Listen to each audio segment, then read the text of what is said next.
राजा और इच्छाधारी नागिन की अमर प्रेम कथा प्राचीन समय की बात है।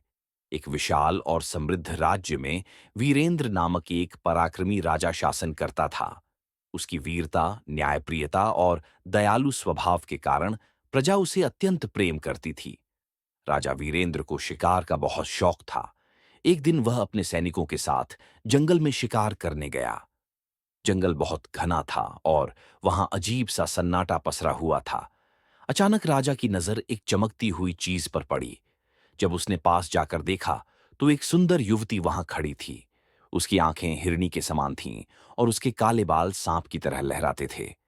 राजा उस पर मोहित हो गया और उससे पूछने लगा, हे सुंदरी, तुम कौन हो और इस घने जंगल में अकेली क्या कर रही हो? युवती ने मुस्कुराकर उत्तर दिया, महाराज, मेरा नाम नागेश्वरी है। मैं इस जंगल में रहती हूं और प्रकृति से प्रेम करती हूं। राजा वीरेंद्र उसकी सुंदरता और रहस्यमय व्यक्तित्व से अत्यंत प्रभावित हुआ। उसने महसूस किया कि नागेश्वरी केवल एक साधारण स्त्री नहीं थी, बल्कि उसमें कुछ दिव्यता थी। धीरे धीरे दोनों में प्रेम पनपने लगा। लेकिन नागेश्वरी ने एक दिन राजा से कहा, महाराज, मैं आपसे एक गूढ़ सत्य छुपा रही हूं। मैं कोई साधारण स्त्री नहीं, बल्कि एक इच्छाधारी नागिन हूं। यदि यह सत्य जानकर भी आप मुझसे प्रेम करते हैं, तो मैं आपके साथ चलने को तैयार हूं। राजा वीरेंद्र यह सुनकर स्तब्ध रह गया, लेकिन उसका प्रेम सच्चा था। उसने नागेश्वरी से कहा, मुझे इससे कोई फर्क नहीं पड़ता कि तुम कौन हो। मैं केवल तुम्हारे मन से प्रेम करता हूं। इस तरह दोनों का विवाह हुआ और नागेश्वरी महल में आ गई। लेकिन राजमहल में कुछ दरबारी इस विवाह से प्रसन्न नहीं थे। वे राजा के विरुद्ध षड्यंत्र करने लगे।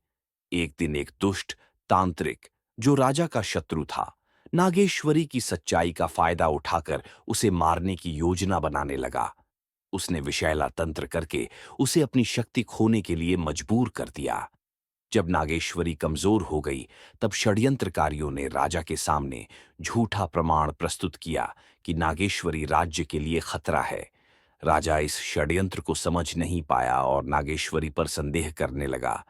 नागेश्वरी ने राजा से कहा, हे स्वामी, मेरे प्रेम पर संदेह करना मेरे लिए मृत्यु के समान है। लेकिन यदि आपको मेरी सच्चाई पर विश्वास नहीं है, तो मैं इस महल को छोड़कर चली जाऊंगी। राजा चुप रहा और नागेश्वरी महल छोड़कर जंगल में चली गई। कुछ समय बाद राजा को षड्यंत्र की सच्चाई पता चली। उसने अपने गुनाह के प्रायश्चित के लिए नागेश्वरी को ढूंढने का निश्चय किया। वर्षों की खोज के बाद राजा नागेश्वरी के पास पहुंचा, लेकिन तब तक बहुत देर हो चुकी थी। नागेश्वरी ने अपनी अंतिम सांस लेते हुए कहा, हे स्वामी, हमारा प्रेम अमर है।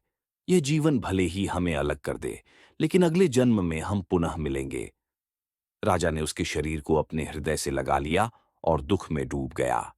कहा जाता है कि राजा वीरेंद्र ने फिर कभी विवाह नहीं किया और नागेश्वरी के वियोग में ही अपना जीवन व्यतीत कर दिया। उनकी प्रेम कथा अमर हो गई और आज भी लोग जंगल में नागेश्वरी के प्रेम की कहानियां